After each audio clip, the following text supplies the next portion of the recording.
आजादी के बाद ओबीसी का कास्ट सेंसस 2011 में हुआ।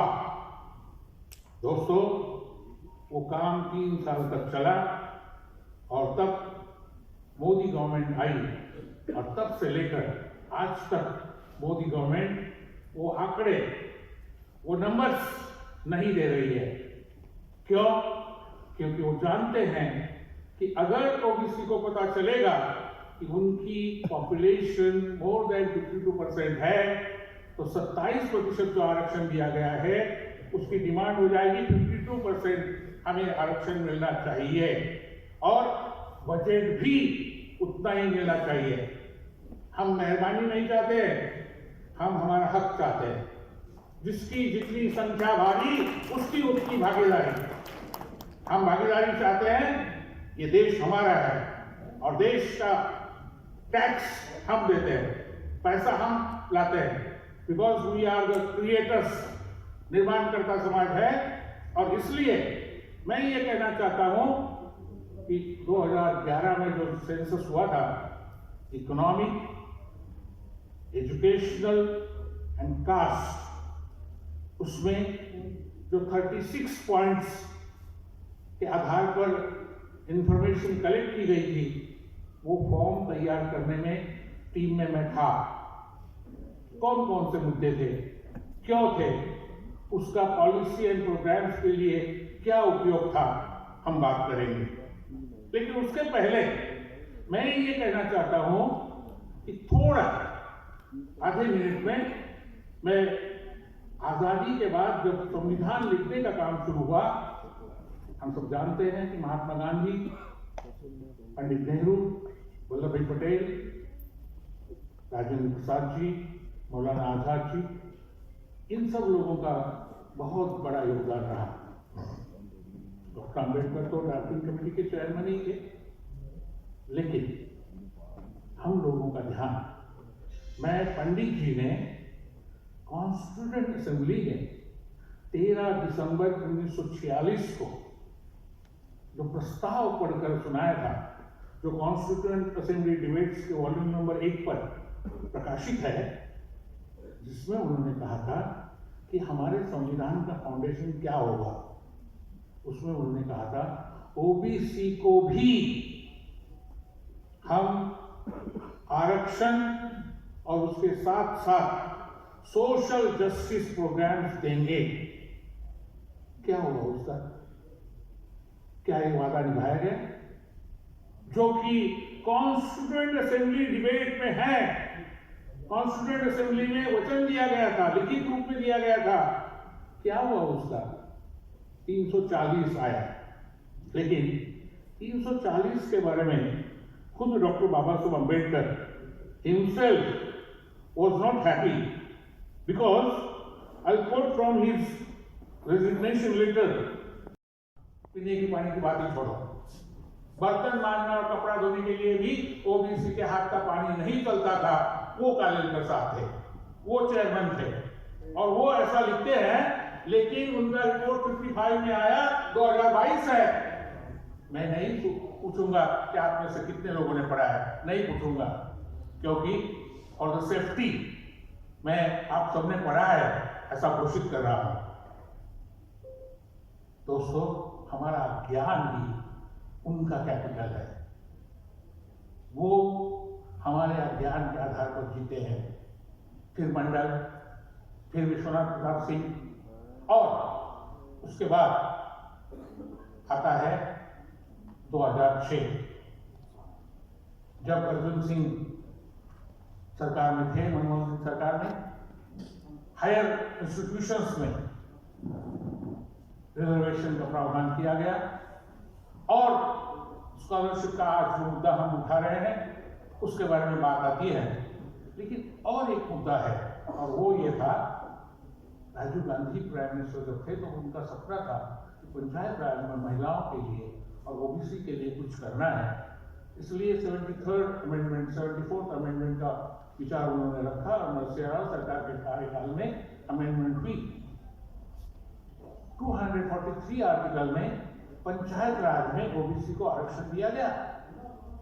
दोस्तों, 2 साल पहले ये आरक्षण खत्म किया गया। सुप्रीम कोर्ट का जजमेंट आया और उस जजमेंट में सुप्रीम कोर्ट ने कहा कि ट्रिपल टेस्ट इंपिरिकल डेटा न होने के कारण ये आरक्षण स्थगित किया जाता है। अब महाराष्ट्र से शुरुआत हुई, फिर मध्य प्रदेश, अभी गुजरात, अभी अलग अलग राज्यों का नंबर आ रहा है। 11 लाख लोग ओबीसी पंचायत राज रिजर्वेशन से प्रतिनिधि बने थे, जो कि आगे चलकर विधायक बनने की कामना रखते हैं, सांसद बनने का विचार करते हैं। This is a training school for political purpose. That's why उसी को ही खत्म करने का सुप्रीम कोर्ट के द्वारा कोशिश की गई और कहा गया कि क्योंकि इंपिरिकल डेटा नहीं है, अगेन आंकड़े नहीं है। मेरे दो सवाल है। ईडब्ल्यूएस का रिजर्वेशन जब दिया गया, कौन से आंकड़े थे भाई? कौन सा कमीशन था? किसका रिपोर्ट था? क्या कोई बता सके मुझे? ईडब्ल्यूएस के लिए कोई डाटा था? इंपिरिकल इंक्वायरी थी? ट्रिपल टेस्ट हुआ था? तो उनके लिए जरूरत नहीं है। अब प्लीज साइलेंस, प्लीज साइलेंस। मैं प्रोफेसर हूं और मेरे क्लास में कंप्लीट साइलेंस मुझे चाहिए। नहीं सुनना चाहते हैं वो जा सकते हैं बाहर। You are welcome to go outside. एक तो हमें पता नहीं है, पहली बार सुन रहे हैं, फिर भी हम सुनना नहीं चाहते हैं। कितने सालों तक ये चलता रहेगा? दोस्तों, now my fourth point starts from this business standard, English daily, particularly newspaper for industry, commerce and business. They publish book on caste in a different world, understanding the discrimination as on today. आज की स्थिति business standard किताब प्रकाशित कर रहा है। क्या है डाटा? मैं कोट करूंगा। Then second report is from, इतने यहां बात खत्म नहीं होती है। सबसे महत्वपूर्ण मुद्दा, मेरा पूरा भाषण भूल जाइए, सिर्फ एक सेंटेंस जो मैं अभी कहने वाला हूं उसको याद रखिए।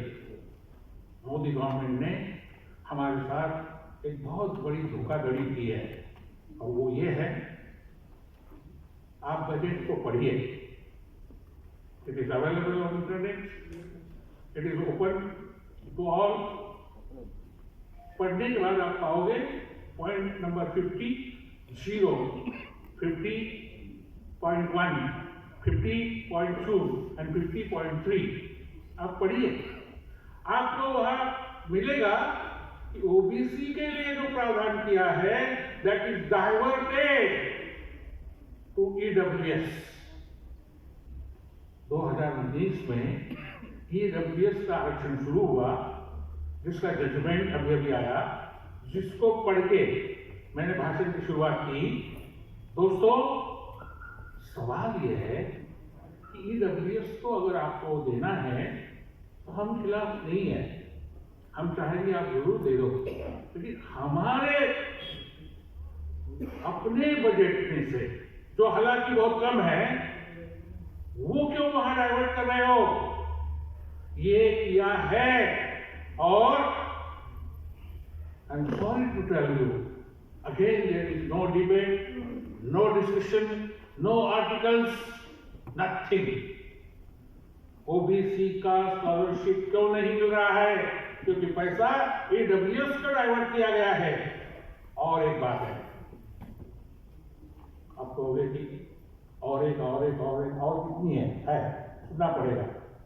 फिर इस मुद्दे की और एक, ईडब्ल्यूएस को ये डाइवर्ट करते समय बाइफर्केशन नहीं है कि इसमें से आधा ईडब्ल्यूएस पे देंगे, 75% देंगे, 90% देंगे, नहीं, दोनों को एक साथ रखा है ताकि पता ही नहीं चले कि ईडब्ल्यूएस को 99% दिया है और ओबीसी को 1 ही दिया है, पता ही नहीं चले।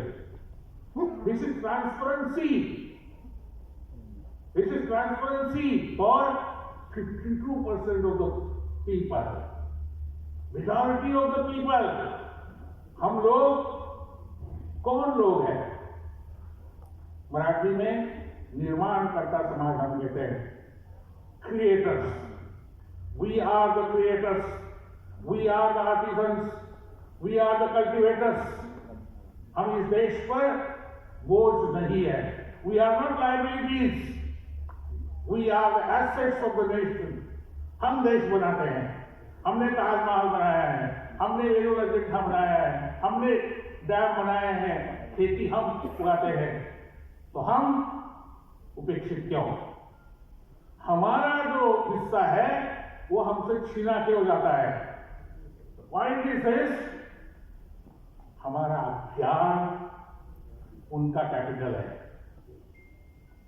उनका सबसे बड़ा कैपिटल अगर यह है कि हम ऑर्गेनाइज नहीं है, हम इस विषय में अज्ञानी है, और इसलिए ऑल इंडिया ओबीसी छात्र एसोसिएशन को, स्टूडेंट्स एसोसिएशन को मैं फिर से धन्यवाद देना चाहता हूं कि इंटेलेक्चुअल्स की मीट का पहली बार इस तरह से नेशनल लेवल पर आयोजन करके उन्होंने इतिहास निर्माण करने का पहला स्टेप रखा है, जो आपके सबके साक्ष्य में हो रहा है। मैं ये मानता हूं आने वाले दिनों में पूरे देश के ओबीसी जब जागरूक हो जाएंगे तो सभी सवाल इंपॉर्टेंट है, लेकिन OBC census, OBC budget and OBC national agenda, इन 3 बातों को लेकर मैं आपके सामने और कुछ मुद्दे रखना चाहता हूं। मुझे बताया गया है कि 40 मिनट दिए गए। मैं इसी शर्त पर यहां आया हूं। मैं बीमार हूं, आप लोग मेरा आवाज सुन रहे हैं,